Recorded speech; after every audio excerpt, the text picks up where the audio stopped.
daddy with panther claws in his chest. You ain't the son of a king, you a son of a murderer. Hey, Auntie. Why so serious? And we come here not as conquerors, but as liberators to return control of this city to the people. With great power comes great responsibility.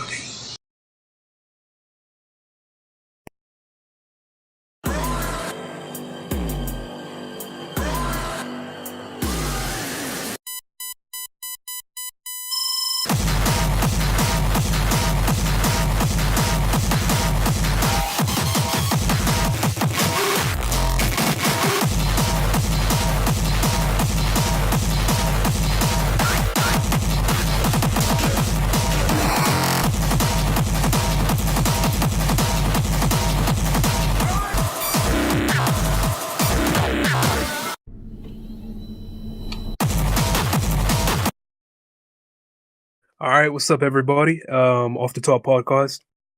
Today we're going to be talking about Love, Death, Robots. It's a new Netflix show. You might be hearing a little bit about it, maybe not the craziest amount, but what we're talking about right now is this show by Tim Miller. Tim Miller created this TV show. You might know him from doing like Deadpool 1. He was supposed to be brought back to do Deadpool 2, but then he got replaced by a different director because of creative differences.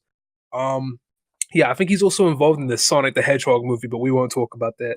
Yeah. But this is an anthology animated series on Netflix. And the idea behind it is a different creative team, different animation style, different everything will handle one episode and tell that particular story within the episode. And then you can move to the next episode and it'll be done by a completely other.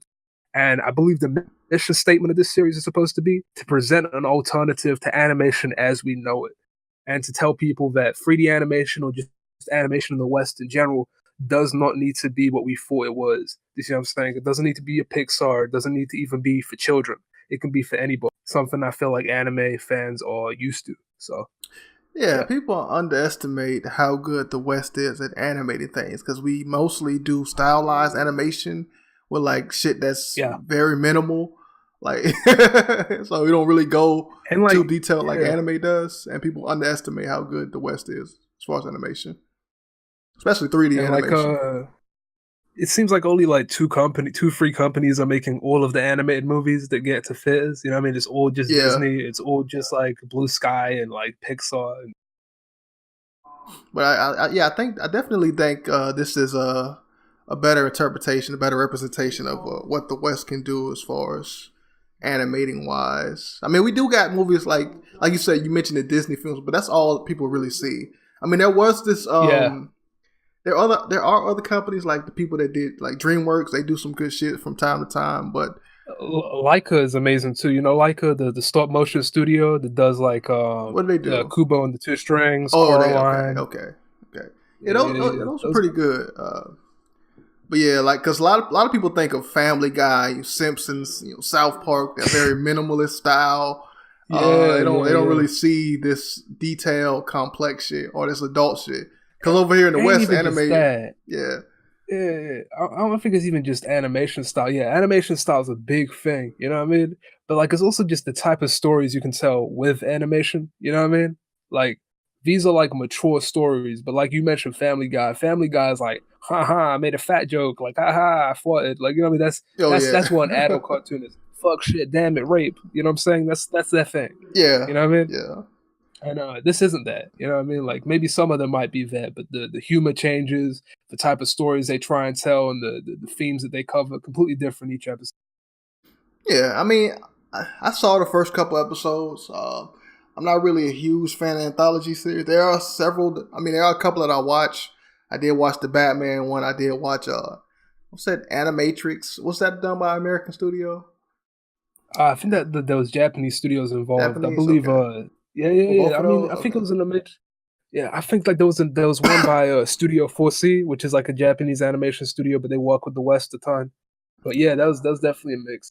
Do you mess with Black Mirror or like Twilight Zone? Nah, I don't like. I don't really fuck with anthology series. I like linear stories. I don't like stories that switch from one episode to the next.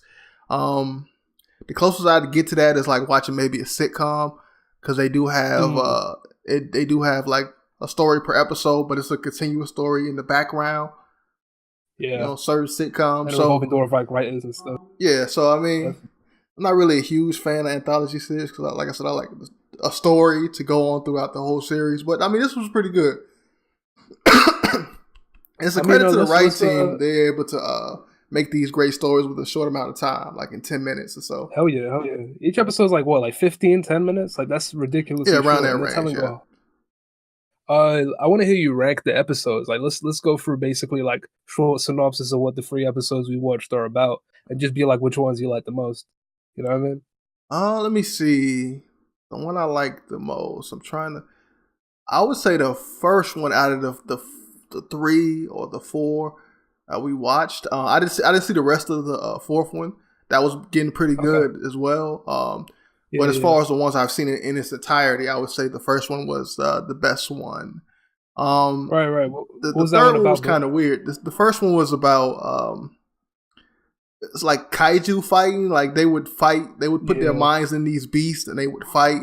And it's based around this main character named Sunny, who has a past where she was raped and she escaped that shit. And now she's out to prove herself in these little fighting mini tournaments. And in this episode, like a rich guy tries to get her to take a dive, but she's too prideful to take a dive because it means so much more to her than just receiving money. And there was a big ass twist at the end of the episode, right? Because they set it up early on that she's interested in the woman that the rich guy is with, and after she wins the fight, her and the woman meet up. And the woman seduces her, and then the woman she tricks her, or something happened where they get to this intimate moment, and then all of a sudden the rich woman puts like a spike through her head on some Wolverine shit, and then the rich guy comes out and is like, ha ha ha ha, you should have took the money. I got you. And then there's a twist. She's actually a robot. And her mind was just put into that, the being that they saw, and her mind is really everywhere. So she's like the kaiju that they fight with, where she can just put her mind into anything. So I mean, it's crazy. So I love that line. She says something like, even before they give you the massive switch, they say something about how like the rape was nothing compared to what happened after, and like she goes into detail at the end, and she says they broke my skull, like they destroyed my skull, like they killed me in every sense, and I came back, and I'm like, that's wild. That's so cool. Now this will kind of put people off. I mean, it'll put certain people off because it is like heavy in the feminist thing. I know a lot of people don't fucking. They don't like. It's also like heavy and like. It's also got like giant monsters fighting, and it's also got a ton of gore. And it kind of looks like. I mean, certain people will be like, "Man, SJW feminists, they." Yeah, true, but like that's not even all of the episodes. I think like that's another advantage to being an anthology episode. If that really does bother you, there are other episodes in the show that aren't like that. You know what I'm saying? Not that it needs to conform to like what you value and stuff, but like it's like it gives you every option you want. My favorite episode is actually episode 3. I fucking love episode 3, right? Oh, you talking episode about 3, the murder, the witness? Okay. Yeah, that one is really cool. Just in terms of like aesthetic, storytelling, sound design, it looks so cool. A big thing I liked about that episode was I went searching afterwards to see who made the episode. The person that made that episode or directed it and walked around like the designs and stuff, he was the guy that was involved in building the aesthetic for like Into the Spider-Verse, Spider-Man Into the Spider-Verse. Yeah, I know. I wrote that down. Like this is similar to the Spider-Verse, like them doing like the comic booky thing with the sound effects. Yeah. And like and it's stylized reality where like the characters kind of look like they're in the real world, but then like it changes a little bit. And I'm like, I love that. Yeah, that's beautiful. That was gorgeous. And also it wasn't even just the style that they incorporated. It's like the sound and the music and the ambience. Like there was barely any dialogue in it, but you were following the story because it was so good. And then another thing I really like. I mean, they went on like with me. It was mainly the style because there wasn't really, like I said, there wasn't much dialogue. Wasn't really much of a story in my opinion. Like there's a twist. I like it. I think another thing that's really cool about it is that, like, again, like the way they approach it, right? Yeah. It's in the style of Into the Spider-Verse, but that isn't Into the Spider-Verse. Like, there's full frontal nudity. Like, Oh, that there's shit like was sexy. That shit was amazing. Get Like, your I ain't blood gonna get into going. detail. That shit was, dear goodness, that was, and just like not even just that, the Yo. designs, the character designs, just the settings, the background, everything looks so pretty. Besides that, like I do like the story of like the infinite loop. Well, like the fact that they won't talk to each other, the fact that she's so afraid, and I'm guessing the idea is supposed to be he's gonna run away from her, and the reason that Yeah. she was dead in the beginning is because he's gonna kill her, and that's just kind of interesting. That Oh, idea yeah. of like that infinite time loop. Yeah, And, she was just but she saw him. I don't really get I get the infinite loop thing, but you know, if you see somebody kill somebody, you don't want to see that person. So I mean, I don't know. I don't know what they were trying to say. no, but really no, with that. I think what they were trying to say is they figured it out, though. You know what I'm saying? Or it's like you figured it out. And also, I don't know. I don't think they're trying to make a grand statement, but I guess what I took from it was like context. You know what I mean? You don't know why this awful thing has happened, but like if you didn't know why it happened, you would feel different about it. Like everything about that kind of that sort of episode changes. Like when he walks into the room and he's just like, "Hi," even after all that crazy shit happened, he's not trying to protect his ass. He's just trying to explain himself. You know what I'm saying? And I'm like, that's really cool. But yeah, sound design too, and directing, dude. Like it looked like it was filmed with a camera. Like they mimicked real world camera movements and stuff. You notice that as well? Like how they'd like move back and then they'd go into like confined spaces, and then how they'd like move the camera so it'd be like, and they'd even do that thing where they blur it a little bit to make it look like a video game almost. Oh yeah, it did all of that. I love that. Yeah, yeah. Like, it was beautiful. Yeah, I give it that. And that being said, I did like episode 2 a ton as well. Like, how did you feel about episode 2? I'm trying to. You talking about the robots in the post-apocalyptic? Yeah, free robots. Yeah, the idea of it, like humanity was killed by cats having thumbs and like nuclear warfare, and then it's just like that shit was funny. Yeah, it was fun. It was a funny episode. Yeah, I mainly laughed at that. Yeah, that shit was hilarious. Them just looking at the basketball and the Xbox 3 and all that shit was funny, man. I also like the personalities. All of those robots have a ton of fucking personality. Like one of those, like straight up some black dude. Like I like that. That shit was fine. Like the hyper one. They're just excited about everything. Yeah, and the one that sounds like an old school like Windows XP computer. Like hello, no Siri, it's Siri. Yeah, you're right. Like it sounds like Siri. It's like big boy. Oh shit, it's fire, man. I like that shit. But yeah, I mean, I'm excited to see what the rest is like. I watched a couple more episodes in the bush, and I can say it gets interesting. There's even more like stories that unravel. There's even more like animation styles, and like so far, you've watched only 2D, like 3D animated episodes, right? They have 2D animated episodes as well, Bush. Yeah, I see that. I found some of those when I looked it up later on. Also, one thing about these anthology shows, there's always something that you can find enjoyment in these series because there's so many different types, different styles, different stories. Yeah. It kind of reminds me of when Nickelodeon used to do this shit with was it? Oh yeah, Kids. It was some TV show that was like an anthology series.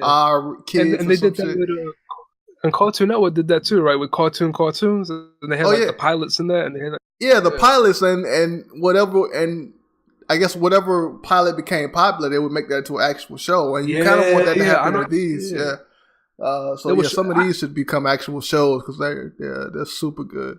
I didn't even think about that, to be honest. Like Tim Miller started out as like somebody that worked in like visual effects. I believe he owns a visual effects company, like a really high profile visual effects company. Before he was like a film director and stuff, what he did was that he would lead the creative stuff behind like opening sequences or like promotional material that required like animation stuff back in the day. So that's where his background is in.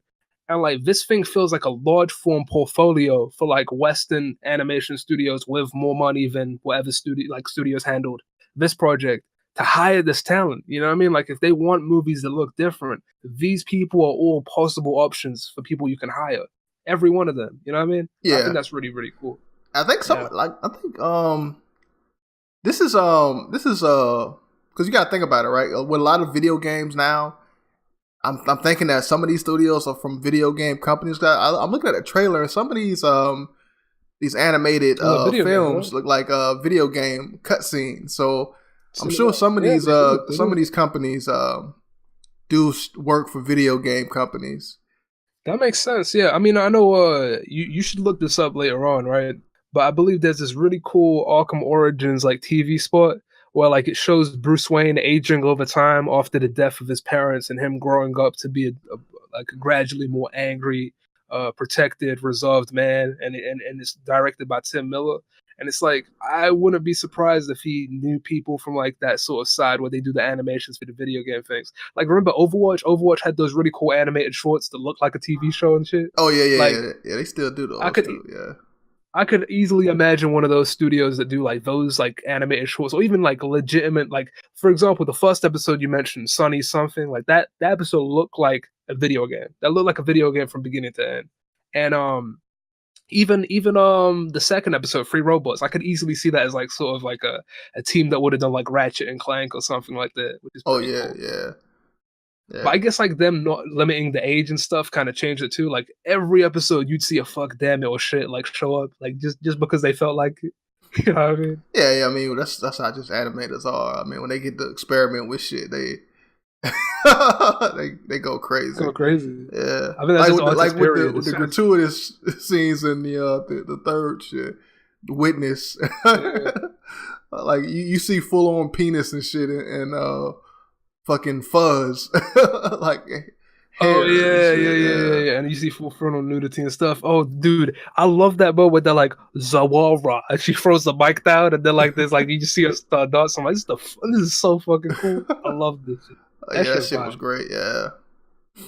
Yeah, I'm excited to see more. Are you down to watch more? Do you feel like they should make more of this? Do you think that this is something that the animation industry needs? And do you think that any of these people should be hired to move on to like bigger and better projects than what obviously, yeah. I mean, I'm sure they're already working with people, and especially, I guess for big budget films. After they see this, then they definitely should be hiring these agencies to do that work. Also, I think this is the direction that Netflix will continuously go in. That's why they drop in shows from different people because they're trying to go into this direction where they're actually making money off of this content and not just licensing other people's content, actually making their own stuff so they can start to get money instead of, because they're not making as much money as people think. They're successful, but they're not making a lot of money. That's mainly because they got other people's content on their platform. But now that they're doing their own original content, then they'll definitely start to make more moves in the future. Oh yeah. So I fuck with that. I mean, that's the stuff I watch Netflix for. Like, really, I ain't trying to watch no Netflix. Like, here's the funniest part. I think people have already addressed this. A big part of Netflix's like initial success around that time was the fact that Breaking Bad had all of its seasons available right before the last season of it. So everybody went onto Netflix, watched all of Breaking Bad like all of the seasons that were out, and then everybody caught up to the final season, and then everybody was collectively experiencing that show because of Netflix, right? And then, like, I think that's kind of what it was. Like, they began localizing stuff. But the thing that makes Netflix interesting to me at this point is the stuff you're not going to get on other networks that's available on there. Like, for example, one of my favorite shows on Netflix is The Toys That Made Us. Have you ever seen that, Bush? The Toys That Made Us? No, what the hell is that? It's like this documentary, like miniseries with like 2 seasons, and what they do is they go back to stuff that would pretty much be part of the childhood of a 40-year-old man at this point, like Transformers, Power Rangers, like all that stuff, and they investigate what led to the success, popularization, and merchandise of that particular thing. Like, for example, they'll go back and be like, this is why Star Trek failed as opposed to why Star Wars succeeded. This is why Transformers is such a big thing and all of that stuff. Like, and I like it's really good stuff. Like, you're not gonna find that anywhere else, you know? Yeah, I mean, and this is the future of the entertainment industry. That's why people like Steven Spielberg are mad. You know, they got their balls in a bunch over this shit like this. Because this is what we should be doing. Like, I don't want to wait every week for my show to drop. I want to get my show all at once and for me to watch it at my leisure. So I think this is the shit that... What happened? You said that 4 years ago, nigga. I don't know if you remember that. You said literally that 4 years ago before all this Kevin Spacey shit. You were talking about how House of Cards is the future. And I think it was like around season 2 of House of Cards or some crazy shit, right? You were talking about how House of Cards is the future because you can't watch any TV shows on TV anymore because they drop every episode of House of Cards at once. And I was just like cracking Because it's the same thing that you're saying right now. Because Netflix has trained their audience similar to how Disney and Marvel have trained their audience to respond to the media in a particular way. We expect every episode today. And as soon as you tell me episode 2 comes out next week, niggas clock out. People are like, I'm going to wait until this entire show is over. Yeah, the only thing that should be on TV in the future that you can't drop all at once is like fucking sports or news. Any other thing, like actually TV is dying out because you can get sports and news on, like, you can stream that shit now too. But as far as TV shows, like, just drop all that shit. Like, come on, like, like ratings are already going down for like across every platform for TV shows because people don't want to sit through all those commercials, man. People want to just skip that shit and just watch. 100%. That's why HBO and Showtime became popular to begin with, because they didn't have commercials, and now we're moving from those premium channels to like streaming channels that don't have as much commercials and that you can watch all the shit at once. So it's slowly getting better over time, and I think we need to get to a point where like all shows will just drop on the same day and people can just watch them anytime they want. So that's what I'm looking forward to that. That's all I care about. So, I mean, media has changed so much. You thought about that, Bush? How much media has changed even after like the last 5 to 6 years? Like, just in general, for film, for anime, for TV shows, especially with anime too, where it's like you'll have shows dropping the same fucking minute it airs in Japan, and it will be available online to people, and they can just stream it from anywhere. And even like shows being released in dub before they come out in sub, like crazy shit like that is happening. Yeah. Like, cause with this new show, the Shield Hero, like the dubs come out the same time as the fucking sub, like you were saying. So yeah, everything is ridiculous. Streamlined. Everything is becoming faster and faster, and companies are on top of it. And I think more of that needs to happen. And so long with the old way, bye bye. Like we're moving so far ahead that like Disney's trying to convince us Netflix is the past and Netflix is still the future, which is ridiculous, right? Like, when did Disney say that? They didn't say it, but the fact that they're making their own company, right? Oh, like they're not their own company, their own streaming service, like Disney Plus or whatever. And what they're doing is that they're trying to pull everything that they have the rights to off Netflix, essentially trying to deplete of all Disney stuff, right?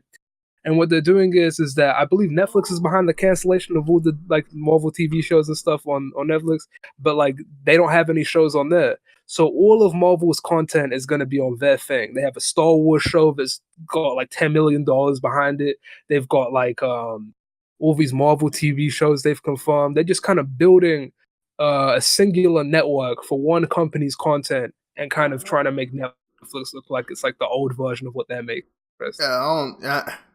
We'll see, because it hasn't even dropped. It's not even out. I know, but we will see if that shit becomes successful, because Netflix is gonna have way more variety than just a streaming service just built off of one single company's content. So yeah, I mean one thing that Netflix does not has over what's it called Disney Plus already is I believe Disney Plus is supposed to be like a family centric channel, meaning that like it fucked up already. Yeah, like it's supposed to be. Actually, no. I take that back. That's kind of smart. I mean, that's what Disney is. Disney is a house brand to people. You know what I'm saying? They're supposed to be the cartoons, the Marvel movie, Star Wars stuff. Like that's them. You know what I mean? And to be honest, I think that's fine for them. Like it works specifically for them.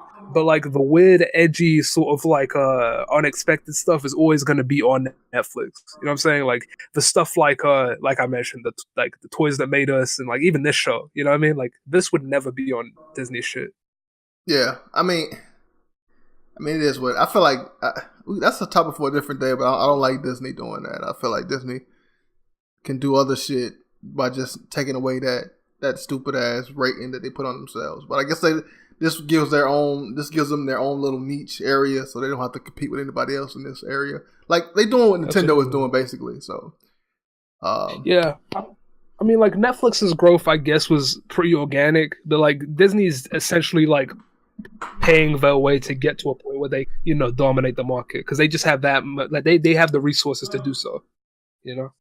Yeah, but I mean that's pretty much it. Any final thoughts on Love, Death, Robots? Anything else on that? I say if you like cartoons to any degree, you know what I'm saying, definitely check out because this is really interesting.